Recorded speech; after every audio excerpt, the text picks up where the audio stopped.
हे भक्तजनों, आप सभी को परिवर्तनी एकादशी की पावन और मंगलमयी शुभकामनाएं।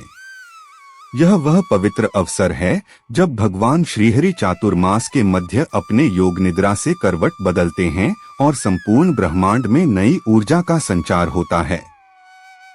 इसीलिए इसे परिवर्तनी या पार्श्व एकादशी कहा जाता है।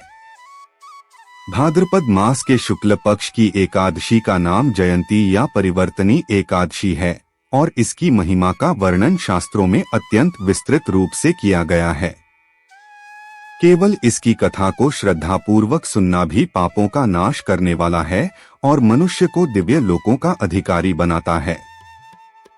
इसी व्रत के विषय में जब महाभारत काल में पांडव अर्जुन ने भगवान श्री कृष्ण से प्रश्न किया कि हे जनार्दन, इस एकादशी का नाम क्या है, व्रत के नियम क्या हैं और इसके पालन से मनुष्य को कौन कौन से फल प्राप्त होते हैं, तब भगवान श्री कृष्ण ने अत्यंत करुणा पूर्वक इस व्रत की कथा सुनाई।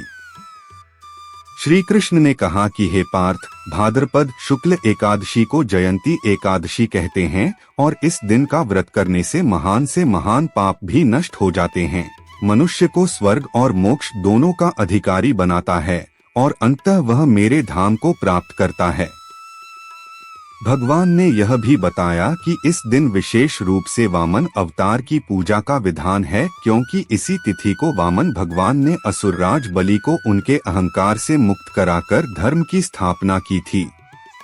जब श्री कृष्ण ने यह प्रसंग सुनाया तो अर्जुन ने जिज्ञासा प्रकट की कि प्रभु, आप वामन अवतार में बलि को कैसे परास्त कर पाए और आपने उस दैत्यराज को पाताल में क्यों भेजा? तब भगवान ने कहा कि त्रेतायुग में बलि नाम का एक असुर था जो पराक्रमी, दानी और ब्राह्मणों का सम्मान करने वाला था। उसकी तपस्या और बल के कारण उसने इंद्र और अन्य देवताओं को पराजित कर स्वर्गलोक पर अपना अधिकार जमा लिया।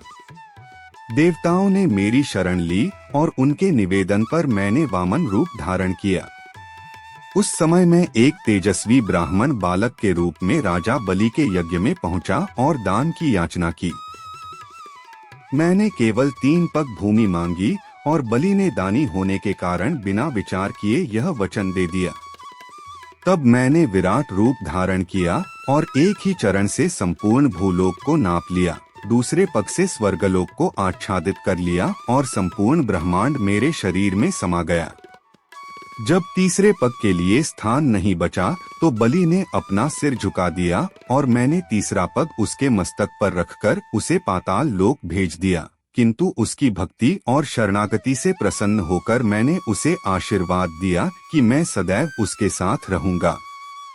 यही कारण है कि इस पावन एकादशी के दिन मेरा एक स्वरूप पाताल में बलि के साथ रहता है और दूसरा स्वरूप क्षीरसागर में शेषनाग की शैया पर करवट बदलते हुए शयन करता है। इस प्रकार यह दिन साधकों के लिए अत्यंत विशेष है, क्योंकि यह परिवर्तन का सूचक है।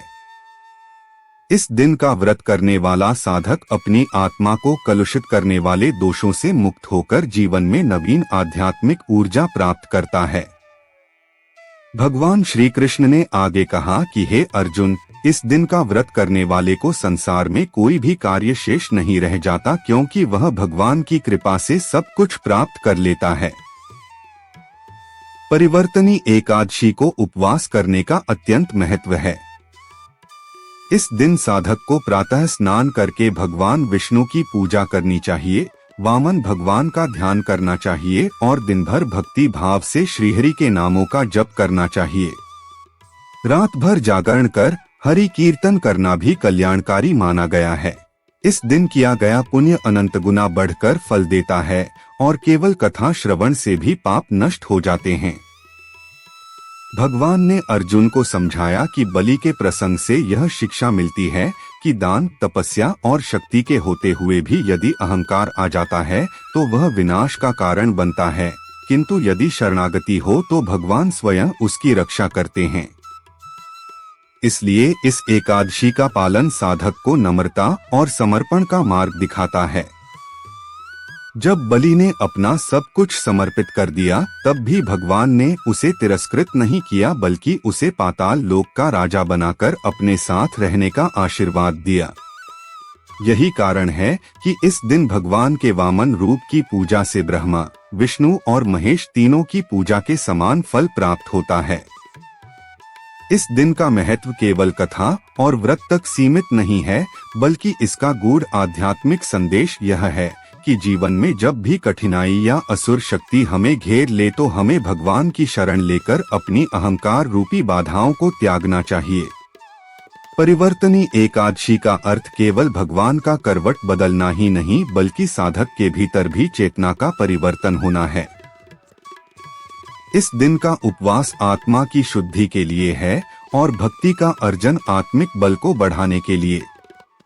भगवान ने अर्जुन को यह भी कहा कि हे पार्थ, जो कोई इस दिन श्रद्धा से मेरा पूजन करता है और हरिनाम का स्मरण करता है, मैं उसका जीवन संभाल लेता हूँ और उसे जन्म मरण के चक्र से पार कर अपने परम धाम तक पहुँचा देता हूँ।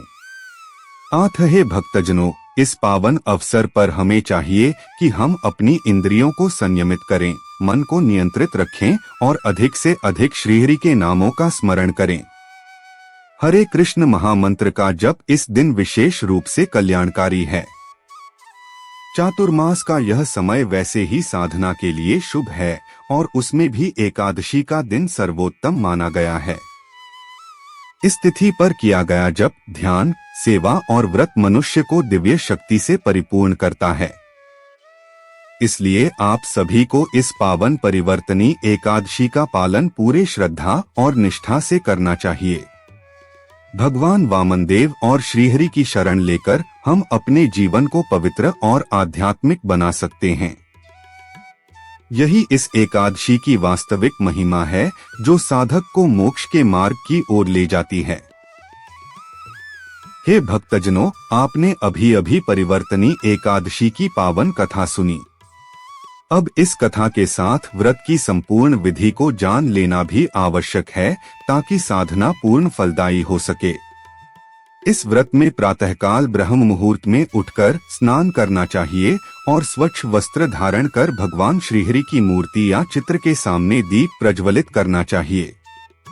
श्री विष्णु के चरणों में तुलसी दल अर्पित करें, क्योंकि तुलसी अर्पण के बिना विष्णु पूजन अधूरा माना जाता है। इसके बाद धूप दीप, पुष्प, धान्य और फल से पूजन करें तथा भगवान वामनदेव का ध्यान करें। दिन भर व्रत रखकर हरिनाम का जप करना चाहिए, विशेषकर हरे कृष्ण कृष्ण कृष्ण हरे हरे, हरे राम राम राम हरे हरे महामंत्र का स्मरण कल्याणकारी है। इस दिन एकादशी व्रती को चावल और अनाज से बने भोजन का सेवन नहीं करना चाहिए।